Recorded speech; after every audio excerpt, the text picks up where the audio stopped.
As we begin our time today, I'd like to call upon my colleague and teammate, Sable, to offer a welcome. Okay. Nidanagwa nato kadoksaki. My name is Sable Sweetgrass, and my Blackfoot name is Nato Kadoksaki, which translates to Holy Rock Woman. Thank you for joining us today.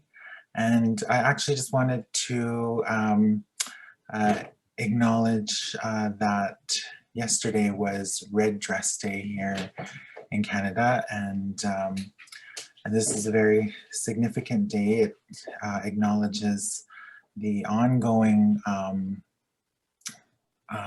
missing and murdered Indigenous women that is taking place in our country and in our city. This is something that our community has been dealing with and addressing for decades. It's decades. And I thought I would just read some facts from the Missing and Murdered Indigenous Women and Girls site, the AFN site. So Indigenous women make up 16% of all female homicide victims and 11% of missing women, even though Indigenous people make up 4.3% of the population of Canada. Violence against Indigenous women and girls is systematic and a national crisis that requires urgent, informed, and collaborative action. Indigenous women are 3 times more likely than non-Indigenous women to be victims of violence. And current public data on missing, murdered Indigenous women and girls oversimplifies and underrepresents the scale of the issue, yet still demonstrates a complex and pervasive pattern of violence against Indigenous women and girls, who are often targeted because of their gender and Indigenous identity. The 2014 RCMP operational overview notes that police recorded 1,017 incidents of Aboriginal female homicides between 1980 and 2012, and 164 missing Aboriginal female investigations dating back to 1952. There have been a number of reports indicating numbers are significantly higher. From 2001 to 2014, the average rate of homicides involving Indigenous female victims was 4 times higher than that of homicides involving non-Indigenous female victims. I think it's important that we acknowledge this and that this is also taking place here in our city. This affects me personally. I know the women who have been victims here in our city. I would like to mention 4 of them. Gloria Blackbloom, who is a member of the Kainai Nation where I'm from, was taken from us in 1999. I went to school with her sons, Darcy and Junior, at the Plains Indian Cultural Survival School here in Calgary. Jacqueline Crazy Bull was taken from us in 2007 along 17th Avenue. Her sister is a very good friend of mine, and also both of them are both from the Kainai Nation. Joey English from Piikani Nation, and her mother is a friend of mine, Stephanie English. And a good friend of mine from high school, from Plains Indian Cultural Survival School, Selena Ann Curley, who was taken from us in 2019 here in Calgary. So I needed to mention these people, these women, and I think that, you know, this is something that we really need to start to look at, because this, as I mentioned, is ongoing. And I think that because the pandemic has taken center stage, a lot of things have been overlooked. And so I just needed to mention that, to bring that up and to bring it to people's attentions again. I think we just can't forget. Thank you.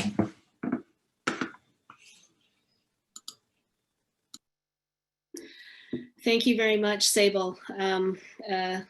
for your welcome and for sharing with us the significance of yesterday, and how we should all remember every day uh, uh, those women and girls who we have lost. Um, in in conjunction with Sable's sharing and her welcome, I also want to be sure that we acknowledge where I'm speaking with you from, and I think many of you are with me on the traditional territory of the people of Treaty 7.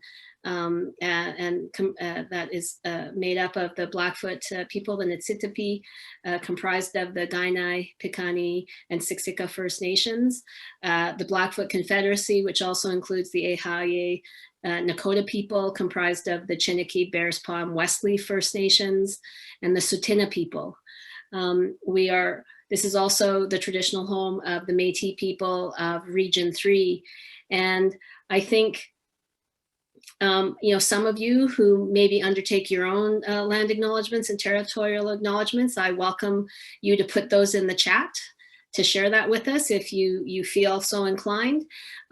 Because as Sable says, the land acknowledgement isn't something just to show how woke you are. It isn't about how we're all doing this, and and I know that some of you, I've had conversations with you where when we were in the before times and could have our pre-show chats, you would give the acknowledgement and you'd actually get complaints from your audience members about why do you have to do that again? What is that?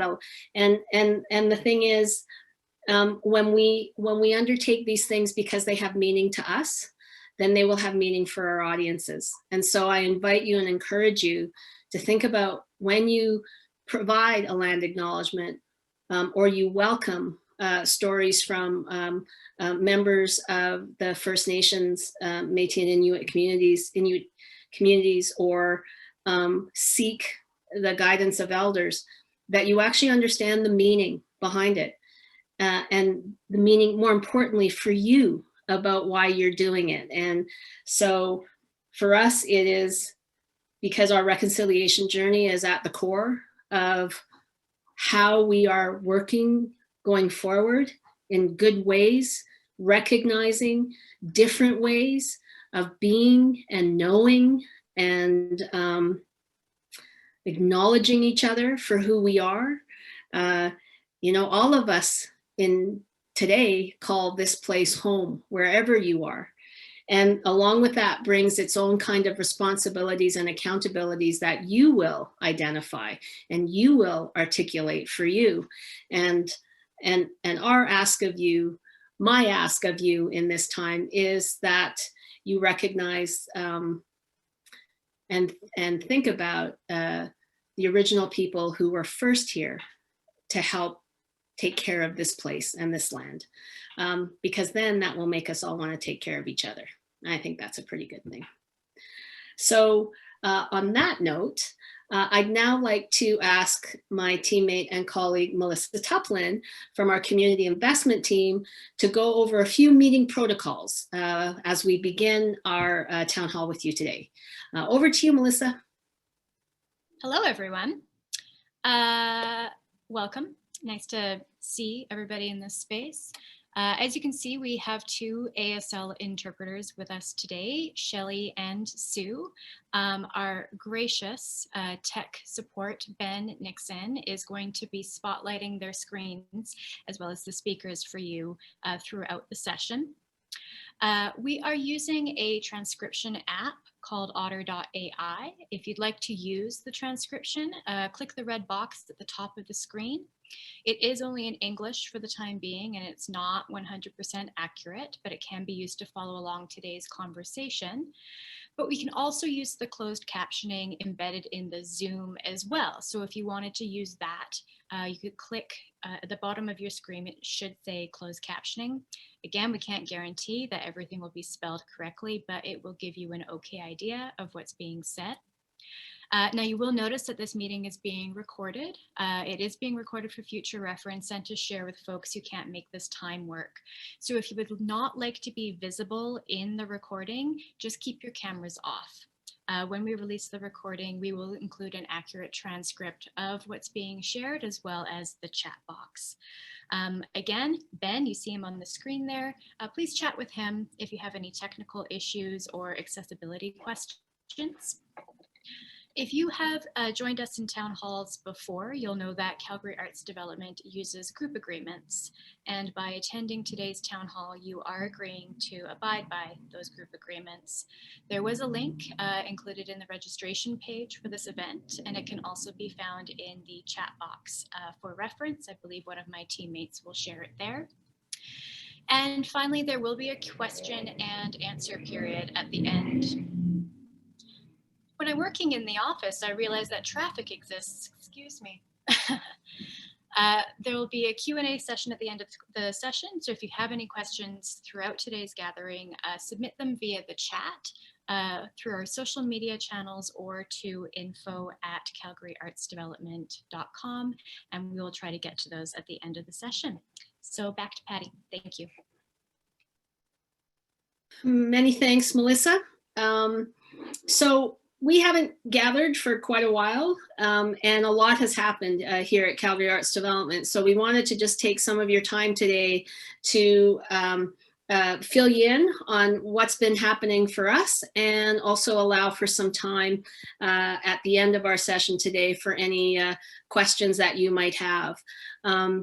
If questions do come up, please be sure to add them into the chat, and members of our team are tracking them in a document, so that we'll make sure that we get to all of the questions that people ask today.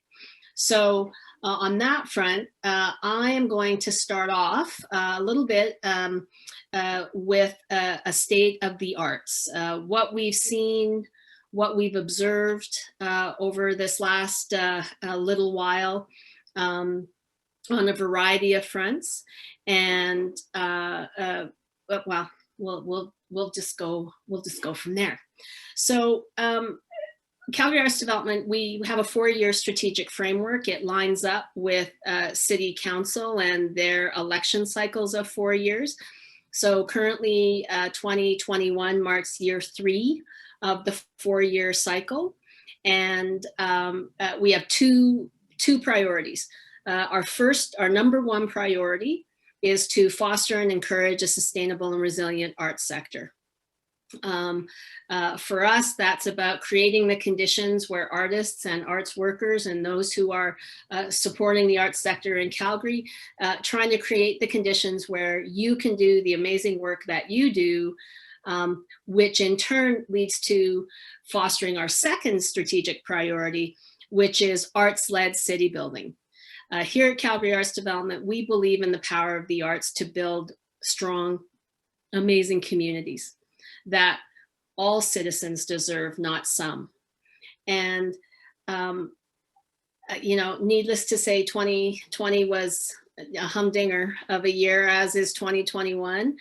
And that this time has afforded us, I was in another session today where we were talking about what all the kind of buzzwords were that we've learned in this last 18 months, like pivot. If I never hear that word again in the context of our work, I'll be super happy. But adaptive capacity, that's a term I use a lot. Being flexible, being nimble, all of these kinds of ways in which we are having to change what we do, and in some instances in quite dramatic ways. And certainly when we encountered, or as we headed into March of 2020, and Calgary Arts Development needed to look at, you know, how were we going to undertake our work in support of the various communities within the arts sector that we work with most closely. The big focus for us was people first, was people centered. And so when COVID-19 landed, our response was led by our 3 R's: relief, recovery, resiliency. And, you know, it's quite interesting. At the time, I thought, oh yeah, relief, couple of months, few months, then we'll have a longer period of recovery because it's going to take a bit of time to get, you know, back into the swing of things. And then, you know, resiliency, 2021, we're on the path. Yeah, anyway, so I was wrong. And I think we still are in a time of relief, or maybe we, relief, recovery, resiliency might not necessarily be that order, but that we sort of go back and forth and come at it from different ways. And so there's many ways into those 3 R's.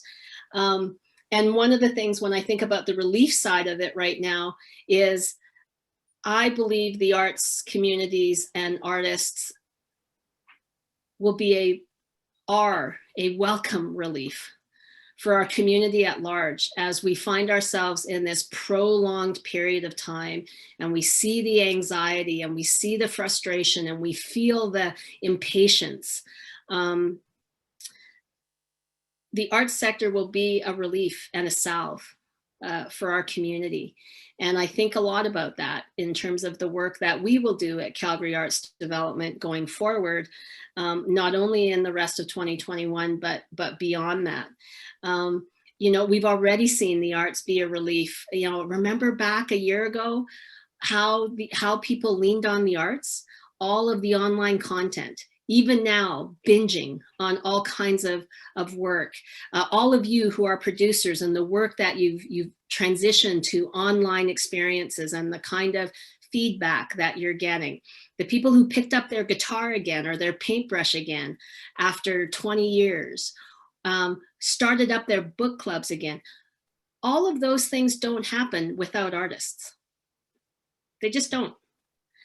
And so I'm very conscious of that and the importance that artists bring to connect us, and to bring meaning to our lives, and to make us feel like we belong somewhere.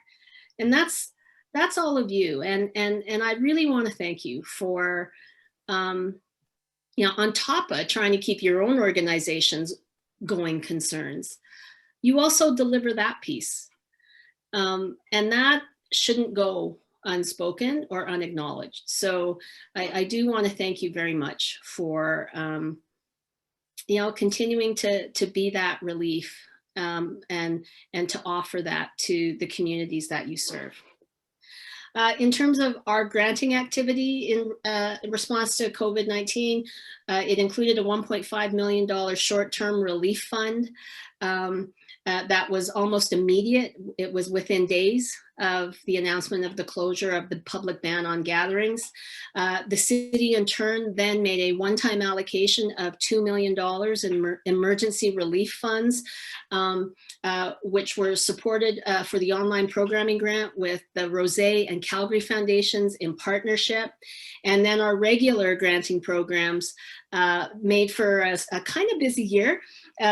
We invested $12.6 million in 2020, which was a 28% increase over the previous year through more than 600 grants with the same size community investment team. So for those of you who might have had relationships or do have relationships with any member of our CI team, find out what their favorite drinks are. Find out what their favorite treats are and make sure you send them some, because they had a hell of a year last year. And I am so grateful for them and the amazing work that they did.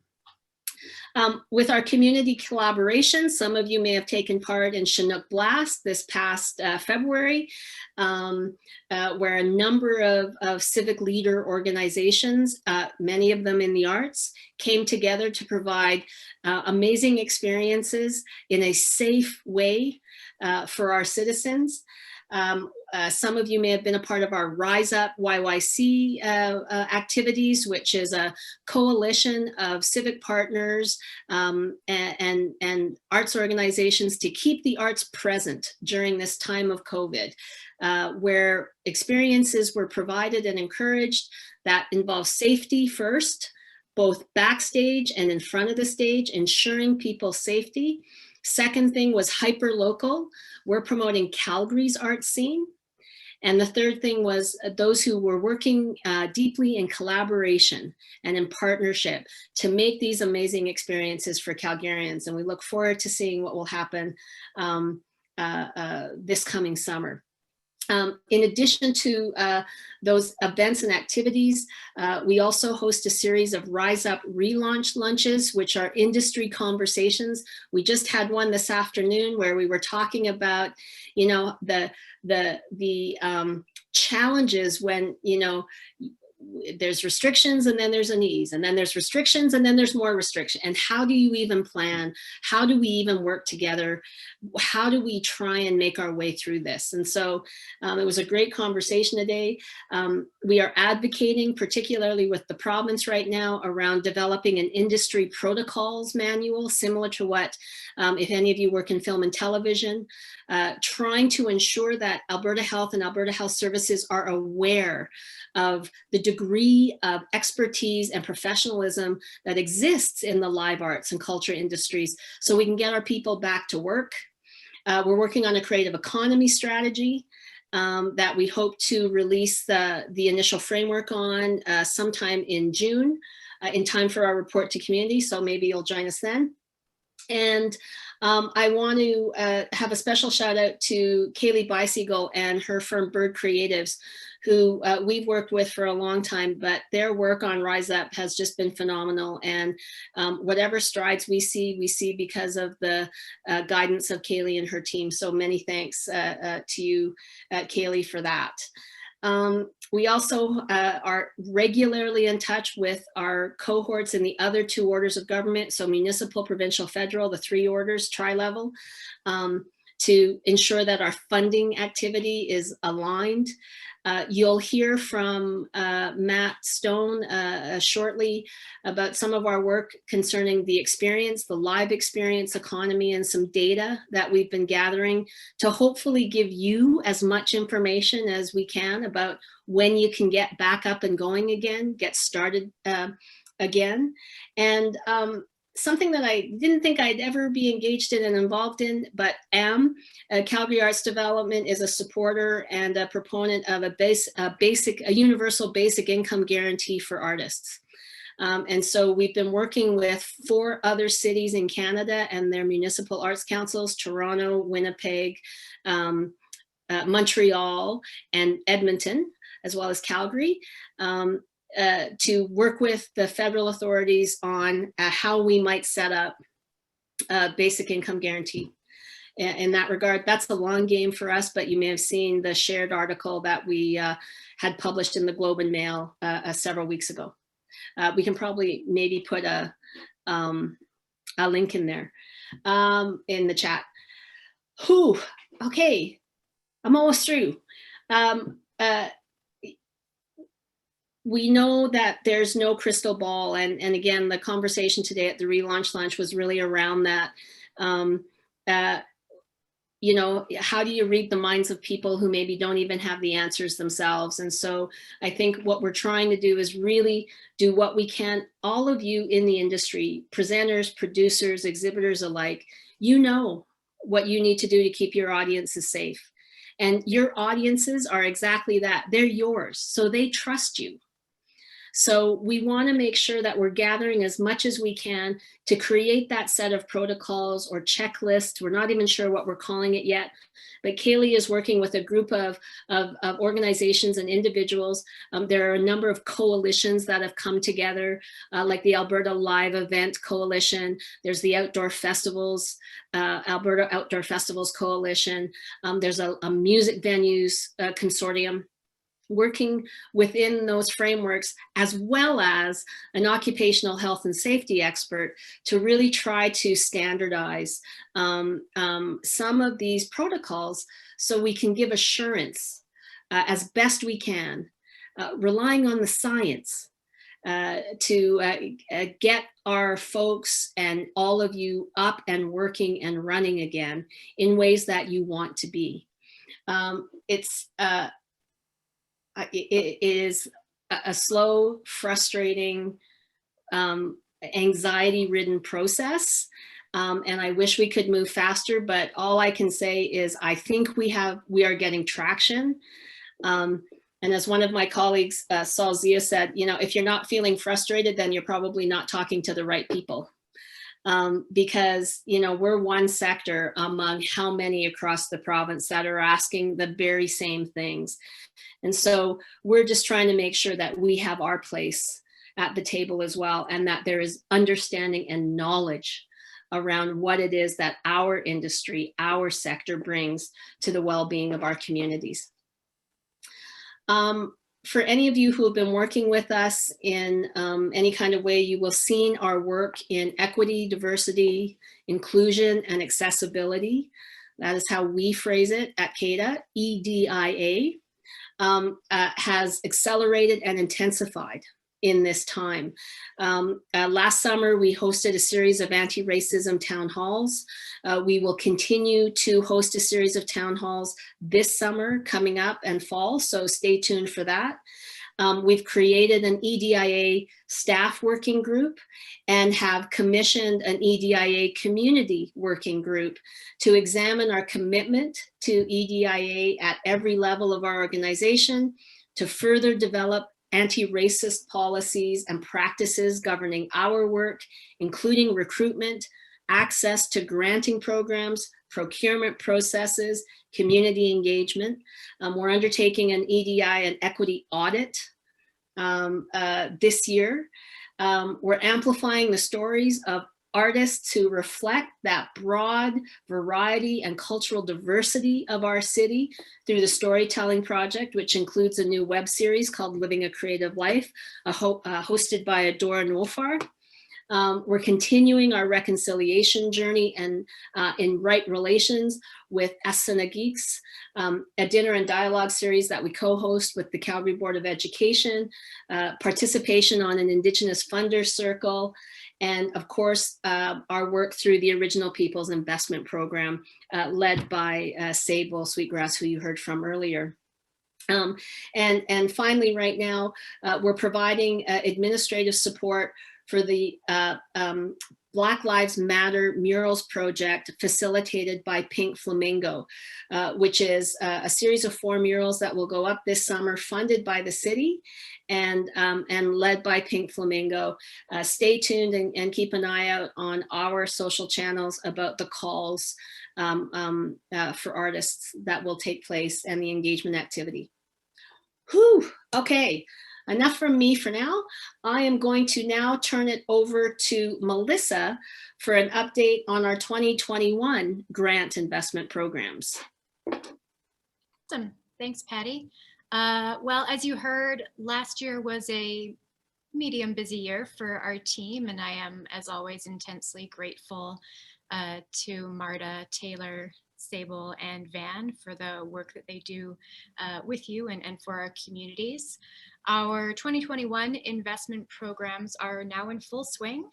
In Q1, we piloted a new program called the Artist Development Micro Grant, which was funded through the Cultural Vitality Fund from an anonymous donor through the Edmonton Community Foundation and Calgary Arts Foundation, which was a total pool of $130,000. We're very grateful to those donors for their generous support. The program was intended to support artists who had been impacted by COVID-19 and offered up to $2,500 for professional and business development activities, as well as to adapt or complete existing work that had been impacted by the pandemic. We received 149 eligible applications requesting approximately $315,000, and we're able to support 66 artists and collectives investing just over $131,000. In Q1 as well, we are now in the final phases of reviewing operating grant interim reports, and will have dispersed approximately $6.7 million in operating funds through that program by the end of Q2. In addition, we have also made 13 grants through the ArtShare program, investing $165,000 in equity-seeking artists and arts organizations to date. Program guidelines for ArtShare are not available on the website. Grant investments are made through a one-to-one proposal process in relationship with a community investment staff member. This program runs throughout the year and it does not have a specific timeline. So please contact me if you have any questions about that program. The Original Peoples Investment Program is in the assessment phase now. Applicants will be notified of the results in early June and will be investing $550,000 through that program. The project grant for individuals and collectives program opened on Monday, May 3rd this week and has a deadline of June 14th. Applicants will be notified of the results by late August. If you are interested in applying to that program, full guidelines are available on the website, and you can contact Taylor Poitras, the specialist for individuals and collectives, with any questions. That program is open to individual artists and arts collective based here in the city and has a pool of $1.1 million. And finally, the guidelines for the Project Grant for Organizations program will be published this upcoming Monday, May 10th. We'll begin accepting applications to that program on June 1st with a deadline of July 12th. Applicants will be notified of the results by early September. The Project Grant for Organizations is open to registered nonprofit arts organizations here in the city, as well as to current operating grant clients. The pool for that program is $800,000. Once the guidelines are released, you can contact Marta Legoski, who is our specialist for organizations, with any questions. And I am going to pass that over to Sarah Bateman to talk about the Organization Structural Change Grant. Thank you.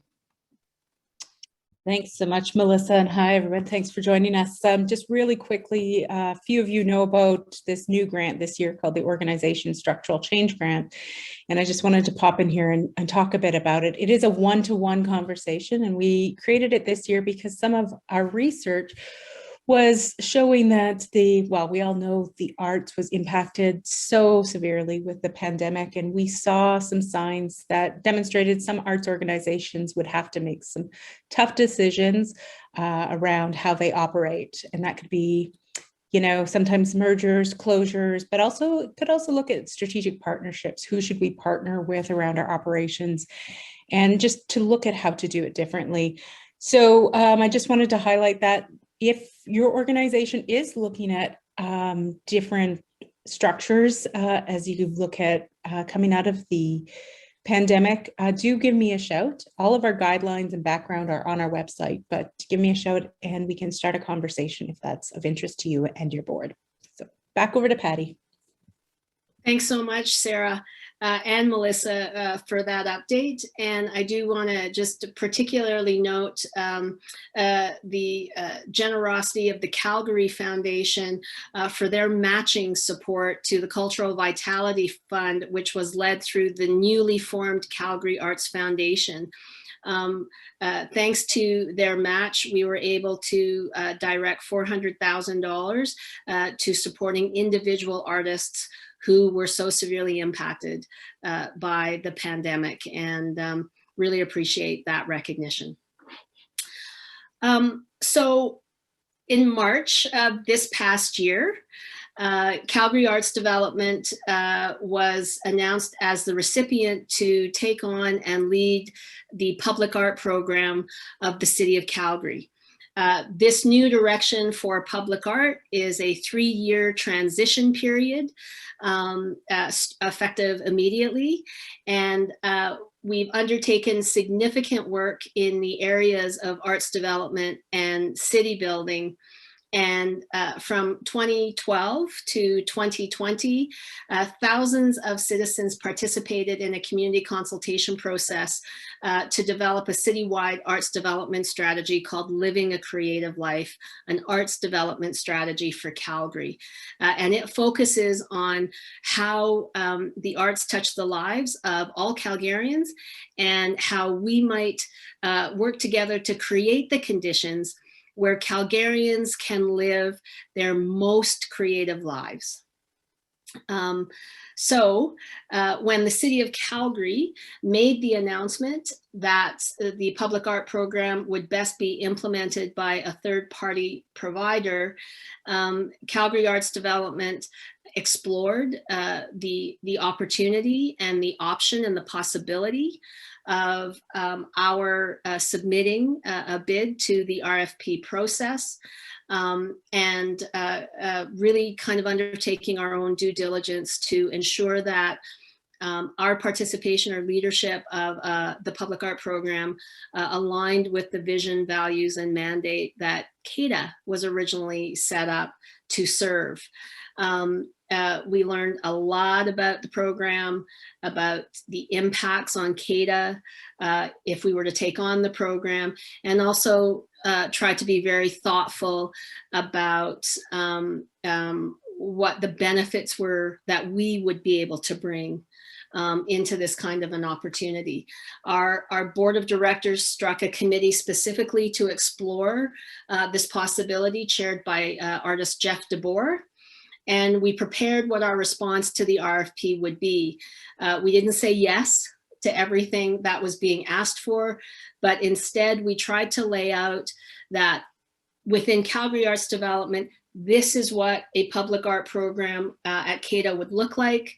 And that if that wasn't something that satisfied what the city was seeking in a proponent, then it likely wouldn't be a match. So we just tried to be really open and honest about what we thought we could do. And to our delight and pleasure, the city announced the awarding of the contract to us. And it is a contract. We were negotiating, we spent the early part of 2021 negotiating that contract. And it really, as I said, aligns to how many of you have heard me talk about CADA as a public agency stewarding public dollars in the interests of the public good. And when I talk about the public good, that means artists as well. Artists pay the same for a liter of gas and a loaf of bread and rent. You don't get any special break. And so I wanted to be very clear that as Calgary Arts Development, when we talk about public, we also talk about the very communities that we were created to work with and to walk alongside. So with regard to the public art program, we then thought about the program in the context of public art for the public good. And so there is where you start to see that kind of alignment that we're talking about. And over the past several years, we've deepened our relationship with a variety of community leadership organizations and participated in a number of successful collaborations, some of which you heard me talk about earlier. Those cross-sectoral collaborations require trust, common goals, hard work. Is I'm telling you all things that you already know. And our public art program is going to get stronger as we all work together in that development. This is not something that we're going to keep our arms around only. One of the facets that we believe we brought, a benefit to the table that we believed we brought, was our ability to build good relations in good ways.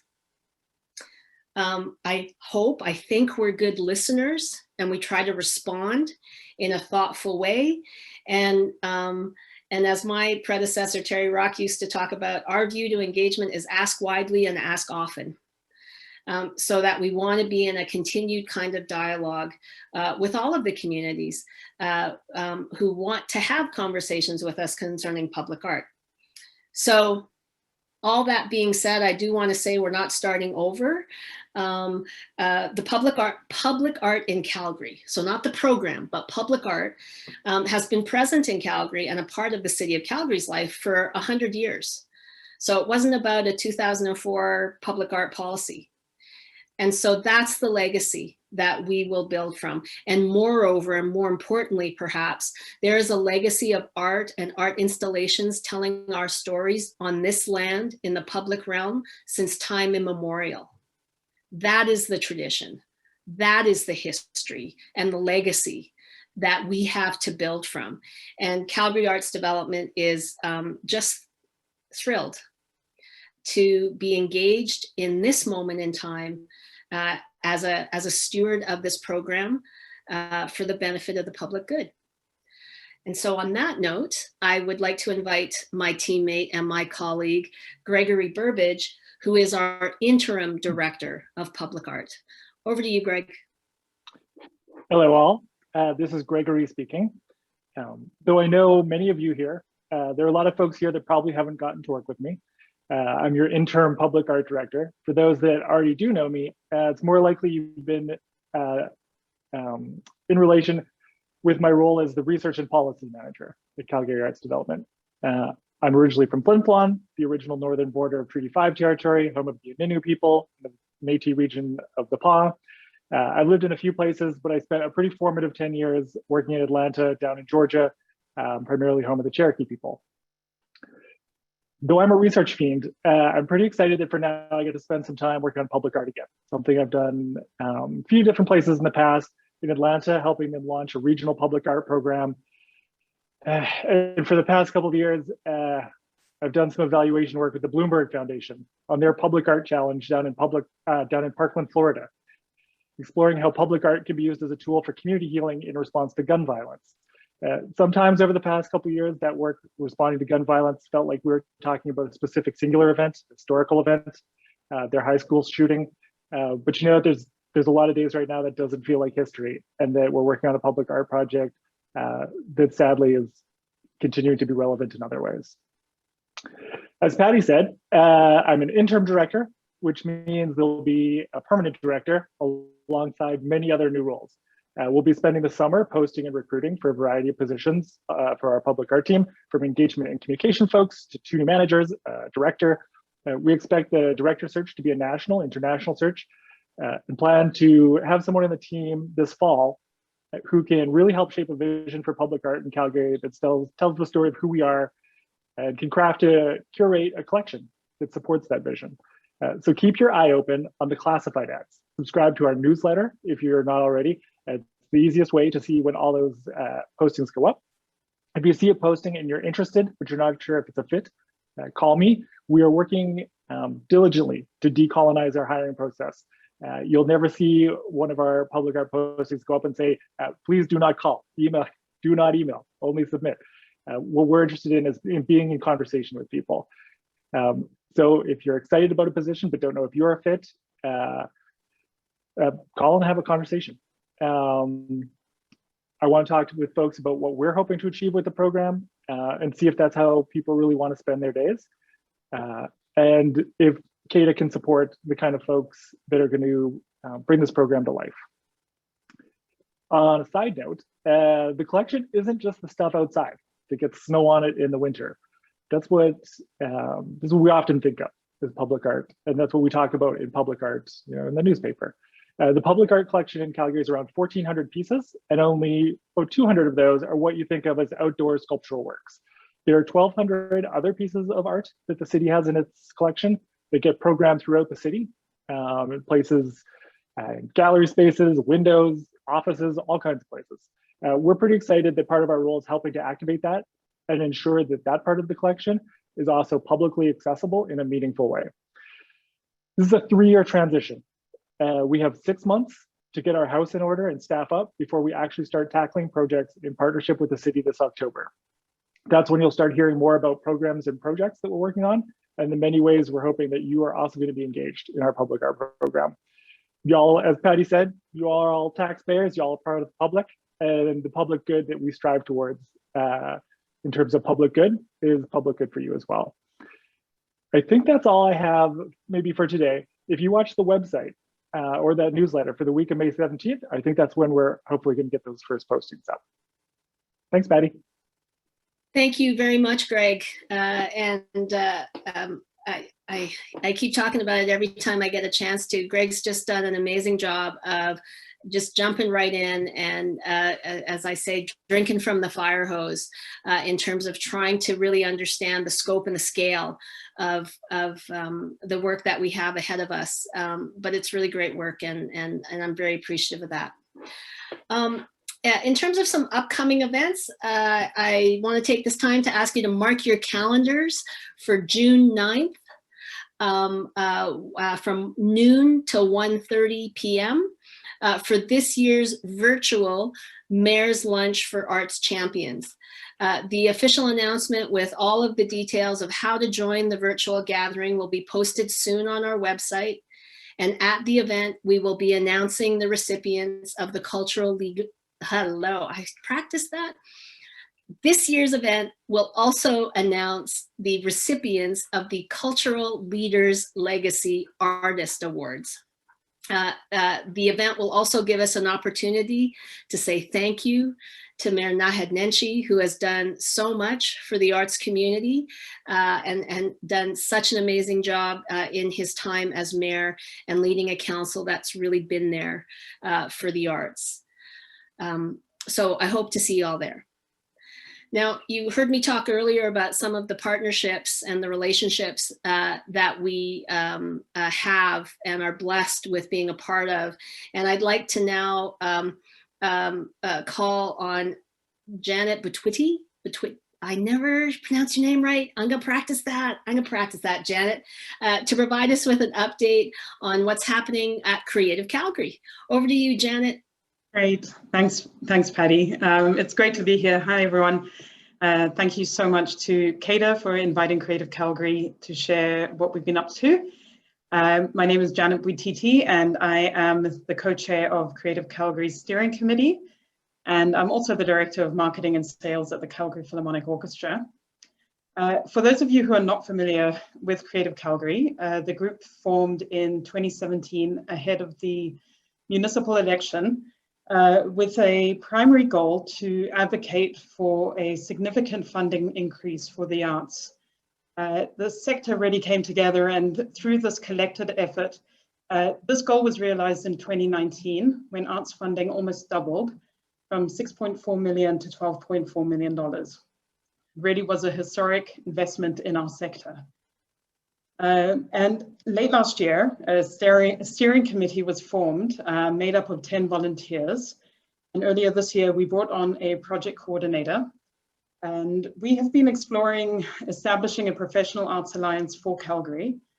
We had a public information session last month. I'm sure many of you who are on this call were at that session. And we launched our arts sector survey. And this is because we need to hear from the community. How do you think an arts alliance would best serve you? In addition to advocacy, should we have a forum for information sharing, to collaborate on city building initiatives and more? And many of you on this call have already responded to the survey, so thank you very much. We had actually set yesterday as the deadline, but since we were invited to speak to all of you today, we've extended it to tomorrow at 5 p.m. So whether you're an artist or an arts administrator, a volunteer, we really want to hear from you. It should take you about 15 minutes to complete, and you will find it at creativecalgary.org/survey, which is up on the screen. Also, our project coordinator, Simon McLeod, who's on this call, he'll drop the link into the chat. And we will be sharing the next steps through another online event in the coming months. So please look out for that notice. And if you haven't already done so, please subscribe to our newsletter, which you'll find on our website as well. Now, I'm sure everyone on this call knows how important the arts are and how, we will all play a huge role in the recovery from the pandemic. And we have a municipal election coming up this fall, and it's going to be a defining one for the city. At the moment, there are at least 7 seats without incumbents running, including the mayors.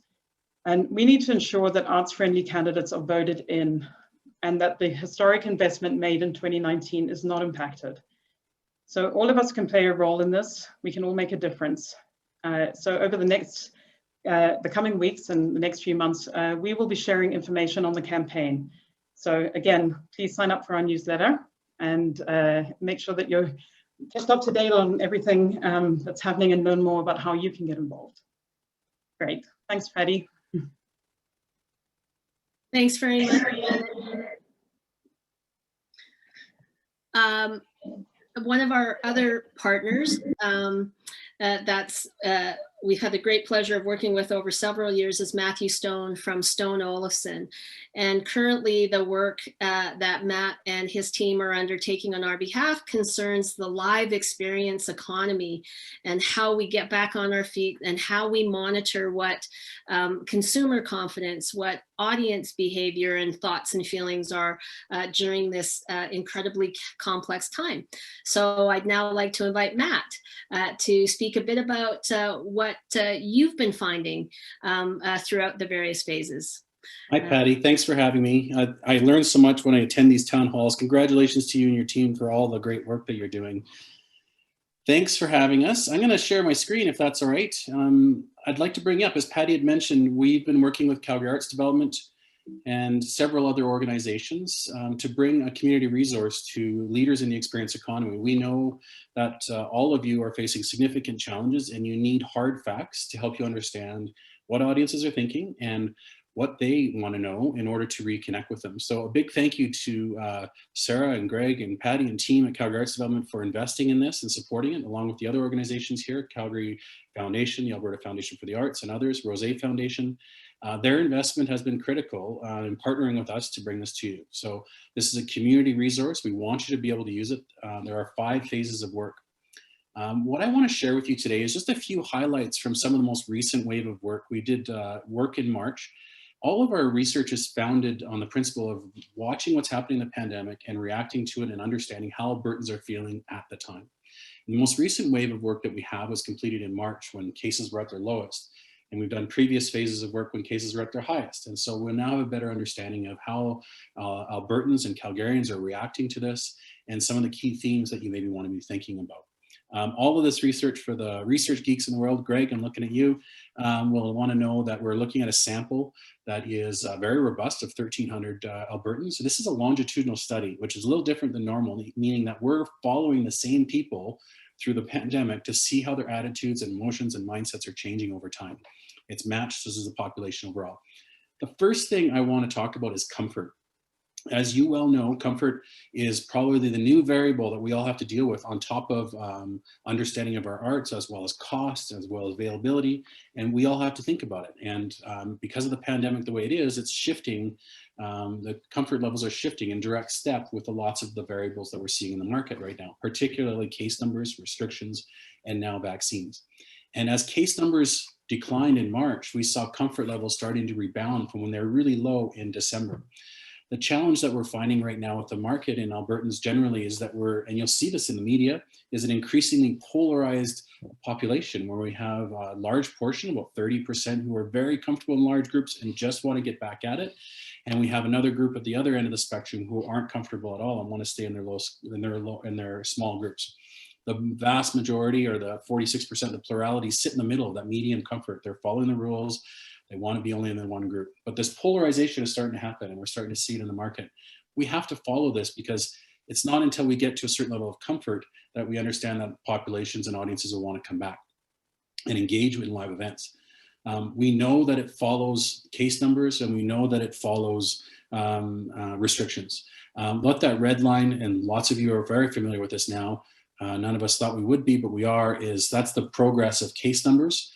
I adjust it daily and it keeps growing up right now. And the blue line is our average number of Albertans who are comfortable with groups of people. And early in the pandemic, when cases were low, it was right around 5.9. So in the middle of the group. And when case numbers jumped up in December, comfort dropped, and then it rebounded as case numbers dropped. And now you can only imagine where they are now. We're going to be doing this again in late May, early June. We can guess that our audiences are in a very precarious spot. There's a little bit of a psychological whiplash. It's not just comfort, though, that we have to think about as leaders. We have to think about their emotional state. And ultimately, we know that Albertans are very tired, but they're also very frustrated and annoyed. There's exhaustion, impatience, stressed. These are obviously negative emotions, but they're not the same as other ones that we see here, like worried or angry or sad. What they are signs of is a market that is tired of the pandemic, obviously, but also signs of a market that is ready to go and pent up and really wants to get re-engaged. That's good news for us, because we know that when restrictions lift and when we're able, that we'll be able to reconnect with audiences because they want to go back. The reason why you need to think about comfort is that there's a pattern to it. It's not going to go away instantly as soon as the pandemic has gone away. Some of these trends are going to be long-standing. But it's important for us as leaders, as we're planning and messaging and continuing to engage, to keep our finger on the pulse. We have to recognize how messaging and programming choices are going to land with the audience who is feeling this way right now. And some things that we want organizations to be thinking about that they can think about doing is to tune your messaging according to that. If you're engaging, and we strongly encourage you to be engaging right now, there's so much great content being developed. It's crucial to make sure that we're reassuring them that there's some element of positive and productive approaches to that. But engagement's not just about messaging, it's also about programming. And so looking at those programming options for the time being that are a little bit more uplifting, less challenging, more positive, only because we want, that's where the audience is at. And they're less likely to respond to those things that are going to be a little bit more challenging. Now, we'd never thought that vaccines would be a key element of engaging in the arts, but they are right now. When we ask Albertans, what's it going to take to reconnect? The top thing to list is obviously vaccines, getting vaccinated or seeing other people vaccinated. There's an interesting community principle that's emerged since the beginning of the pandemic, where perceptions of risk, perceptions of concern are now more community oriented than they are personal. So it's interesting and important to see that seeing other people vaccinated is important. But Albertans are also going to be following the stats, and they're going to want to see case numbers drop. You're going to want to watch this because they'll give you clues as planners to when you can start to reconnect and heighten your engagement tactics. One of the things that we get asked a lot is what proportion of Albertans need to be vaccinated before people will feel comfortable. On average, about 61% is what the level is. Albertans are saying about 61% needs to be vaccinated before I'm comfortable. At last count, we're about 36%. So we're almost halfway there in terms of a level of comfort. But comfort's going to vary by risk takers. And we know that there are risk taker by risk capacity, and risk takers are already there. They're ready to go. But the bulk of the population sits in the risk reducer category, the risk avoiders.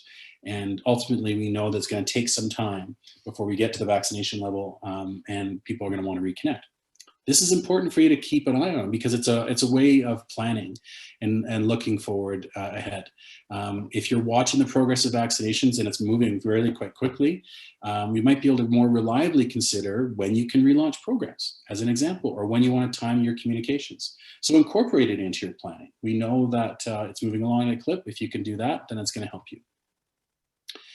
Now, other thing that's really important is this attitudes. And one of the things that early on is people are adopting lots of new activities, but it's safe to say that that banana bread phase is getting a little stale for most audiences. For the most part, your audiences feel like life is on pause, and that's a reality for them. But we also know that some of their habits are changing. At 78%, they're saying, you know what, because of the pandemic and restrictions. Now, this is an important thing to keep an eye on because early in the pandemic, we saw lots of research or people that were presuming that this was going to be generational defining and values are going to change. And it's certainly generational defining, but it's not necessarily changing values. That's not how values work. But as you well know, habits are key to engagement and habits are shifting. So they're just following the restrictions, which means there's going to be some headwinds for a while. That said, there's still pent-up demand because large proportions, 84% are saying, you know what, I can't wait to rediscover those things that I used to do. So they want to get back. And yes, there are still those who are reprioritizing what's most important at 67%. And they're shifting towards those table stakes things like well-being, my own well-being and family. So we're watching those things. And we'll come back to this reprioritization because it's become highly personal and there's lots of opportunities for organizations to tap into that. Now, when we look ahead, and it's really important when we think about where they are right now, and are they engaging in new activities? Yes, 3% are telling us I've got a lot of new activities and interests, and they're finding completely new things to do. But by and large, the audiences are saying, you know what, I'm filling my time because I can't do what I like to do normally, but I'm also sticking with things I like to do before. So even if I can't do them in the same way before. So lots of audiences who used to engage with art forms in particular may not have been able to attend, but they're responding with the digital. There is still also a smaller proportion who are saying, you know what, I have no new interest. I'm not taking on anything new. I'm interested in exactly the same thing, but it tends to correlate with the risk tolerance as well. When we look ahead, and everybody's crystal ball is broken, not to say that this is a projection of what will happen, but it's consistent and helps us understand it. That, you know what, by and large, the population is going to go back to a lot of the things they used to do, but change is not alternative. What I mean by that is they're not replacing all the things they used to do with new things. In fact, it's additive, which means they're going to be adding in lots of new activities. And in previous phases of work, the pandemic has heightened acceptance and interest in self-directed activities that are creative, or that are easy, that are flexible, easy to take their head to do. So looking ahead, organizations can know that you have an audience that's going to come back, but we might have to work a little bit harder and competitive with them, going to compete with other activities. So yes, the banana phase is getting stale, and they're filling their time. Absolutely. We know that they're waiting to reconnect, and they're going to bring many of those new activities with them as things loosen up. But as we know from earlier phases of work, that Albertans are experienced pursuers more than anything else. And this is a really important thing, because we need to recognize across all sectors that there are very few vertical sectors where people are saying, I'm a distinct fan of only this one thing, an art form or an activity. In fact, they're not. Albertans, families tend to follow lots of different things. They're samplers. And this is great because it means we have opportunities to reach more audiences now. There's going to be a need for incorporating all the things they used to do with their new activities. So how can you think about it? Well, one, start thinking about those alternative modes of programming delivery for over the long term. Habits are changing, and it's the same type of reaction that traditional cable companies even had to adjust to streaming platforms when we saw audiences with a strong desire to try different things. They're in the same mode right now. And I think at the end of the day, and you think about the absence of those self-directed activities and traits that people are getting tired of, right? Where we used to, they can do all these things on their own. They're going to gravitate more towards those experiences that are more interactive, that are less transactional, higher value, that are just differentiated and unique when they're able to get back into it. And the arts community in particular has an advantage there. The last thing I wanted to bring up to speed on is around revenue. We get a lot of questions about generating revenues in the current market. And ultimately what we know is it's going to require some flexibility. When we think about their habits in terms of flexibility and their desires for adaptation, it extends to payment models as well. We know trends before the pandemic were moving away from subscription, and we ask them right now, how would you, if they're offering experiences, how would you prefer to pay? Or people who are looking at arts and culture offers or attractions are more likely to look at single ticket purchases, whereas people looking at investing in personal fitness or sports and recreation are more likely to look at member subscription models as well. It reflects a desire to for flexibility and self-directed in choosing their arts and culture experiences, which is important in their attractions experiences. I don't think that this is necessarily a new trend, but like all things with the pandemic is accelerating lots of trends. And this might be accelerating it. So we're going to have to think about how we want to capitalize on that over the longer term.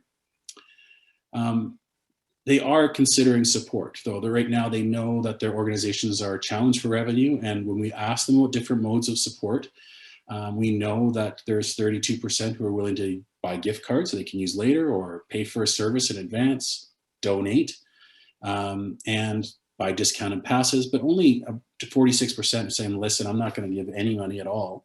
I'll wait to see what's going on. When we probe in on that donate to an organization, we know that there's that willingness to donate in exchange for experiences, but only if they're not forced to do it. So it's important that we make sure that that's an option as a way of support. And in lots of other research, those messages of support are critical because the audiences want to support the artists and the art form. What does this mean for you as a takeaway? Well, the desire for flexibility in activities also extends to financial support. And audiences are, they're there. They want to be here with us, even if there's not a guarantee of a full experience. They just don't want to be forced. I think part of it is an indication there's enough rules around us right now. Give me the option and let me decide for myself. So just as you're considering your flexibility and how to adapt your offerings, you might have to think about how we adapt or be more flexible in our support options. Look at flexibility in payment options, prepayment gift cards. Those kinds of things can be very valuable in the short term, particularly as you're thinking about ramping up and people are starting to think about what they can possibly do. Donations are going to be an option for sure to look at. And I think this is going to be a long-term thing, but that less demand for seasons passes and subscriptions, I think is going to be important for this sector, but all sectors in the experience economy.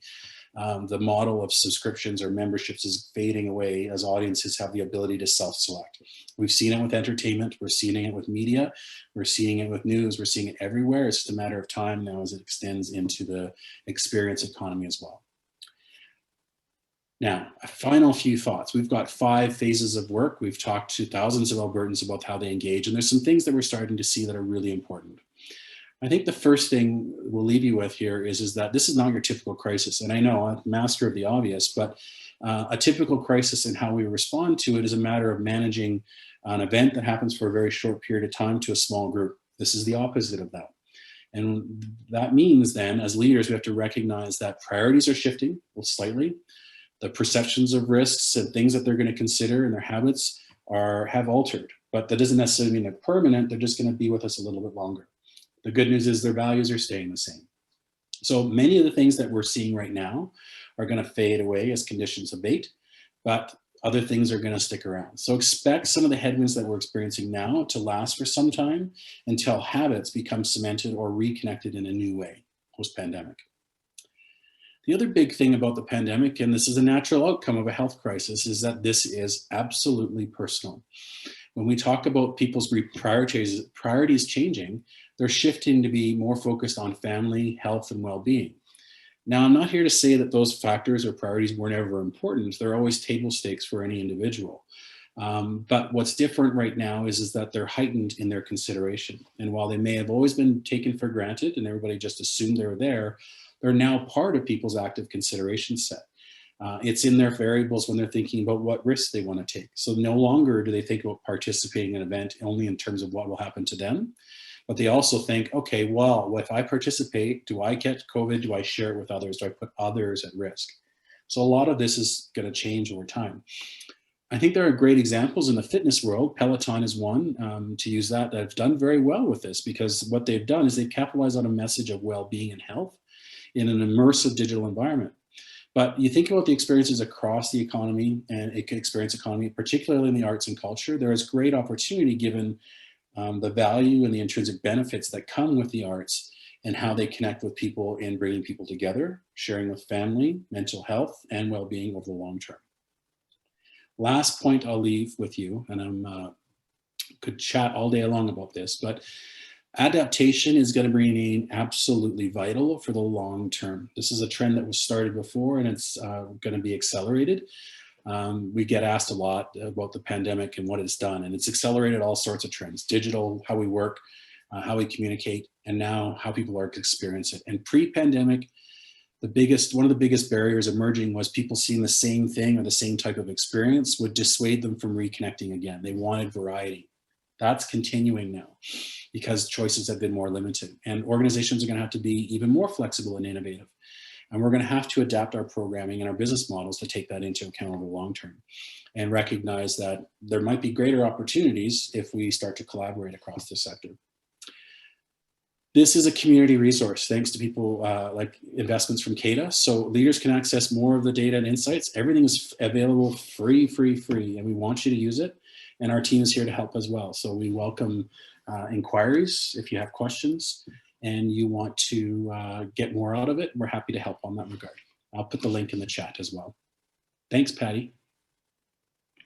Thank you very much, Matt. I'm always so grateful that because of the kind of partners we have, like Creative Calgary and Stone Olufsen, that we can actually share this kind of information that I hope all of you find useful and helpful as you make decisions in what, as Matt said, is an incredibly adaptive time. It's a flexible, nimble, pivoting, all those words again, right? Like all leading to uncertainty. So how can we help to bring you some good information that just even adds that little bit more of insight as you think about your plans ahead. now, in addition to the great work that Matt and team have done for us, as part of our own research work, our research and impact team are currently working on the analysis of the professional artist survey that went out last year with the intention of publishing the results this spring. And so I'd like to call back my teammate Greg to give us an update on maybe that and another research project that's coming up soon. Gregory. Hello again, Patty. This Hello. is Gregory speaking again. Aside from being your interim public art director, I'm also the research and policy manager, and I think we all know which job sounds cooler. It's great following Matt. There's nothing more fun than a longitudinal study. What we're talking about right now is not longitudinal. Apologies, Matt. Every 4 years, CADA does a demographic survey of the volunteers, staff, and artists that are participating in our arts community. We do this to better understand who's participating, in what ways we are and are not, reflecting Calgary's rich diversity. 4 years ago, we launched our first survey, and this month we'll be launching our second iteration of that survey. We received some great input after our last survey and have integrated it into our new survey. There are some question changes, but the biggest changes are around timing and implementation. Instead of dragging this out for a whole year, like we did that last survey, we'll be running this survey for about 4 to 6 weeks. It'll start at the end of May and run until the end of June or early July. The other input we heard was around implementation and making it useful for individual organizations. In that last iteration of the survey, we collected community-wide data, aggregated it all together, and put out a report, let a lot of people know about what our art sector broadly looks like. This time around, we partnered with a third-party research team, Data Arts, who've done surveys like this all over North America. We've worked with the best thought leaders in demographic language out there. They've come up with a tool so that we can see aggregate information. We at CADA can see aggregate information for the whole sector, not individual organizations. But that individual organizations, if they have enough responses, we'll be able to see information about their own organization and how it compares to the city, to organizations working in the same discipline, and the art sector broadly. We know organizations that are trying to do the work around equity, diversity, inclusion, and accessibility, but often with limited research resources. We think this is going to be a great tool for those that are interested in using it. In the next few days, actually, arts organizations that have received funding from us will get an update from Marta on the grants team, our organizational grant specialist, with a bit of information. The survey is mandatory as part of the contracts for operating grants clients. But for the first time, we're actually going to invite organizations that receive funding from us through other channels to also participate so we can get the best picture possible of the whole sector. And because we don't want to hog all of the research funds.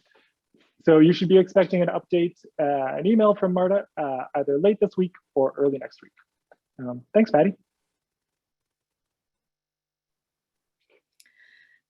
Thank you so much, Greg, for that update. Yeah, I mean, I hope that for many of you who we have relationships with, that our sort of movement in this research and impact area really is about collecting data that we can actually in turn then bring forward to you and make useful to you. You know, I think traditionally in the past, grant funders in particular would just collect masses and masses and masses of data so we could, you know, give rationale and reasoning to why we do the work that we do. I don't know that it was so helpful to those of you who are actually doing the work that we invest in and support. And so, you know, as Greg said, our hope is that this data, while yeah, it might take some effort and some extra work to fill out, our hope is that the findings that we're able to then return to you for use in your organization will hopefully merit and give value to the time that you're taking to contribute not only to the well-being of informing all of us as a sector, but even then again, in your own information, in your own decision-making for your company. So that's it for the updates that we wanted to bring to you. I don't know if any of you had any assumptions or things that you thought we would talk about, but we've left the last 15 minutes or so to allow for that. I know that Brian asked a question earlier in the chat, and we also had a question submitted to us prior to the town hall. So why don't we answer those two questions, and then if anybody else has questions, please add them into the chat. Or you can raise your hand, and one of us will see that, and we'll make sure we get to your question. The first question we received was, if an arts organization, collective, or independent curator, exhibition administrator is applying to CADA for project funds, should the artists in the project be receiving an artist fee, and does CADA expect to see this as a budget line in an application? I wonder if I can call on Sarah to answer that for us. Sure, thanks, Patty. And just for context, this question was actually quite a bit longer and nuanced for their specific organization. So my team will be answering some of the more detailed pieces for their organization, but the simple answer is yes. The expectation is that artists are paid.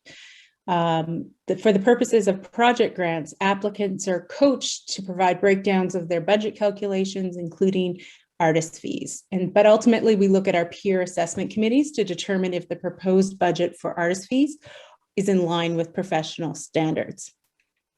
Paying artists falls into all criteria of our project grant programs, as it speaks to the artistic impact, community connection, and planning. So yeah, we want to see artists paid, full stop. So that's the answer. Patty, you can go to the next question. Thanks very much, Sarah. The next question we have is from Brian concerning an update on the previous positions to be on the board of directors, as well as community members' involvement on the board, paid and unpaid positions. Brian, I just want to ask a clarifying question.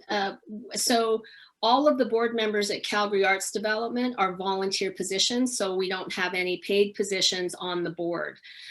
We have other volunteer roles, for example, being grant assessors on our programs, where again, it is a volunteer role. However, we do make a reading fee available, as well as cover, when we were meeting in person, things like transportation costs or parking costs or those kinds of things in an honorarium, because we recognize that the expertise we're seeking has a value, and we want to acknowledge that. So I wasn't quite sure if you were talking about the board member positions, or maybe some of the positions or job positions that we advertise for. Wasn't quite sure.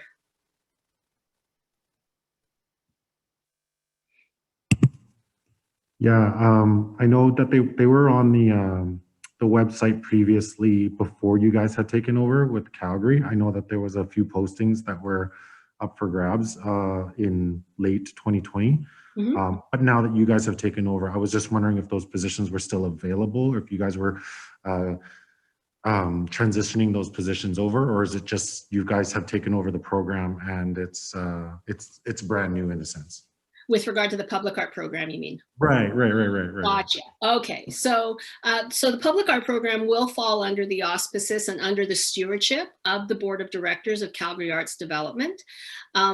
Needless to say, because we have the public art program, we will certainly look for board members who bring that expertise.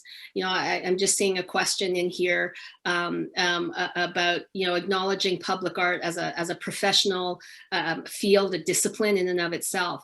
And so when I talked about Jeff DeBoer being the chair of the subcommittee that contemplated whether we submitted the bid, we know we're going to want to have that knowledge, that expertise at a governance level as well as on the staff level. So as we begin to understand better what the scope of the public art program is, you will certainly see us seeking board membership as well as staff expertise in the months and years to come. And then will those positions, or whatever experience you guys will be looking for, that will be posted on the website, right? Yeah, whenever we do a call We post those on our website, or you can subscribe to our newsletter and those kinds of things. With regard to our board appointments, we have a governance and HR committee that puts together a slate of candidates and nominees. So every year they go through a process of determining what sorts of needs we have for the board. And they're actually currently in the phase of contemplating what is the nature of the governance of the public art program. And so, so once they know that, then they can then develop the profile, if you will. So you'll see a call for that come out. I don't know if it'll be sort of this year. We're sort of uber focused on the staffing side, but definitely next year, because we appoint members on an annual basis for maximum 6 years. You'll see stuff. And if you have an interest, there's no reason to not be in touch with us and let us know that you have that interest. We do keep sort of a list of people who have volunteered with us previously or who have a particular interest, and we'll make sure that those names go forward to our committees. Sounds good. Thank you so much. Thanks, Brooke. This is Gregory speaking. Patty, I'm going to pile on to your answer. Oh, okay. We've gotten a good number of questions the last couple of weeks, very similar, and all super interesting to us as well, about some of the positions at the City of Calgary related to the public art program and how that relates to CADA and the public art program. The public art program, commissioning of new work, some of the activation of the collection is the wheelhouse now of Calgary Arts Development. But things like the conservation of the collection actually stay with the City of Calgary. So you may have seen recently as I think last week before, the City of Calgary continues to post positions and hire in the City of Calgary's public art program, because there is still some work that the city will be doing. So it's not quite a clean cut, 100% of everything, all the positions and things that you see on the city's website are just going to disappear and move over to CADA. The city is going to maintain the team it needs to conserve, activate their collection, still at the City of Calgary. So if you see things on the city website, there still is active recruitment over in the City of Calgary side.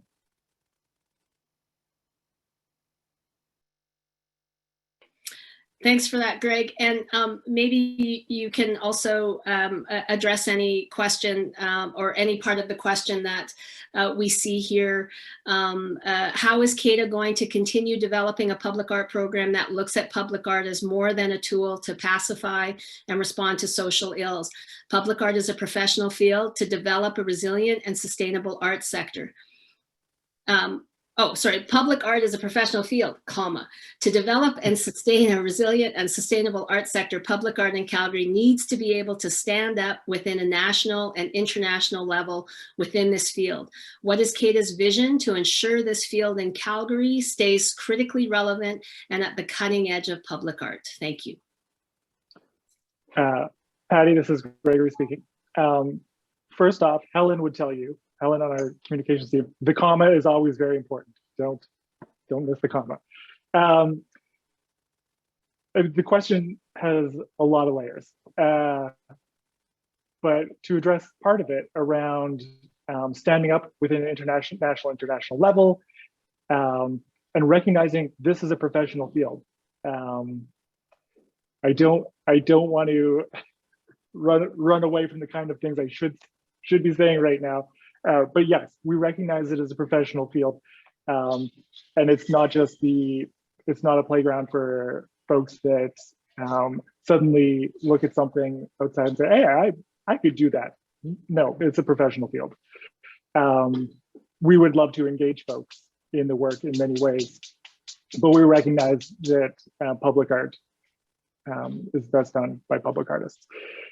To get back to the City of Calgary put out an RFP last fall, and a big focus of what we were really interested in is what would we deliver as a program? Not just what does the city want us to say that we would deliver as a program, but what would be really important to us. And throughout that that very long bid document that we put together for the city was the themes of education opportunities. We have one of the few arts education, arts universities in Canada, arts post-secondary schools in Canada. They have not been fully engaged in the public art process in ways that they could. They were very excited about our bid and about opportunities to engage with us around opportunities to get their students more engaged in public art, educated around public art, provide programming for public artists to elevate what it is that they're doing in ways that make them more competitive for local bids as well as international bids. I think we've all read the international trade agreements that apply to public art when public art calls are over $75,000. But there are all kinds of regulations that apply to public art, international regulations. And we want local artists to not end up excluded from those bids just because all of a sudden international artists are competitive. We want local artists to be just as competitive. And so it's about getting not just Calgary, not just the artwork that's taking place in Calgary, but Calgary artists needing to be able to stand up with that national and international level that you're referring to. We're also looking forward to working with folks like AU Arts and some other partnerships around educating the public around what makes up, what it means to have a public art program with a vision, so that public art pieces aren't just taken out of context or out of the context of this is one public art piece, there's two others that we talk about, how does this relate to those? We want to talk about a program with a broader vision, how public art pieces fit into that vision, and what you're trying to accomplish with public art. It fits into a much larger vision, not just singular one-by-one works of art. And we're hoping to bring along the public in this conversation so that we can all have a bigger conversation about public art rather than singular pieces of public art. I feel like I've been drinking from the water hose. I could be talking about this all day. I don't know how long you would like me to answer this particular question, but the things that you're raising are very important to us and reflected in the bid that we ended up putting in with the city. Don't forget the comma, Patty. Thank you very much. Thanks, Greg. I don't think I see any more questions. I'm correct? And I'm scanning, I don't see hands raised. So I think we're good in terms of addressing anybody's questions. So on that note, I'd like to thank all of you for joining us today. As Melissa said earlier, we are recording this session so that for those of you who may want to see a particular piece over again or want to share it with others, you're welcome to do that. We'll also have a transcript prepared so that if that's easier for you to have a look at, we'll be sure to send out all of that information to you once we have it all done. Yeah, again, just thanks all for taking the time with us. Many thanks to all the members of the CADA team and Ben, our interpreters, Shelley and Sue, for being with us. And our next time with you will be sometime towards the end of June when we do our annual report to community. So stay tuned for that. And of course, I'll see you on June 9th at the Mayor's Lunch for Arts Champions. Take care, everybody. Be well. Bye.